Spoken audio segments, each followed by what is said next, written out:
স্বাস্থ্য পরিষেবা নিয়ে বরাবরই অহংকারের কথা শোনা যায় রাজ্যের স্বাস্থ্যমন্ত্রীর কাছ থেকে, কিন্তু প্রকৃত পরিস্থিতি অন্য কিছুই উল্লেখ করে।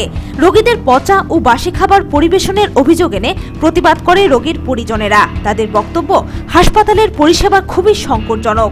সাধারণ মানুষকে প্রচন্ড হয়রানির মধ্যে চিকিৎসা করাতে হয়। তার মধ্যে যুক্ত হলো পচা ও বাসি খাবার দেওয়ার অভিযোগ। রাজ্য সরকার হাসপাতালের ক্যান্টিনের বরাতের জন্য টেন্ডার ডাকা হয়। সঞ্জয় চন্দ ও সমীর ঘোষ ক্যান্টিনের মালিকানা পায়। সরকার নিয়ন্ত্রণাধীন ক্যান্টিন থেকে কিভাবে বাসি ও পচা খাবার পরিবেশিত হয় সেটাই রহস্যজনক। এ ব্যাপারে কথা বলা হয় ক্যান্টিন মালিক সঞ্জয় চন্দের সাথে। রোগীর পরিবারবর্গের একটাই কথা, রাজ্যের প্রধান হাসপাতালের যদি এই অবস্থা হয় তাহলে সারা রাজ্যের স্বাস্থ্য ব্যবস্থা ঠিক কি রকম? আমরা কোনো কথা না, আমরা কথা হলো আমরা তো বাড়ি করে যাই না রুগীরে, আমরা এখান থেকে ভাত নিয়ে খাওয়াই।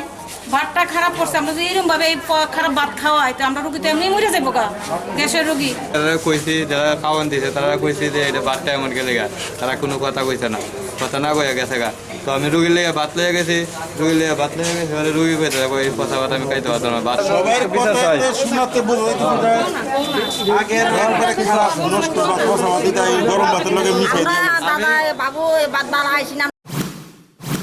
প্রশ্ন ওঠা স্বাভাবিক।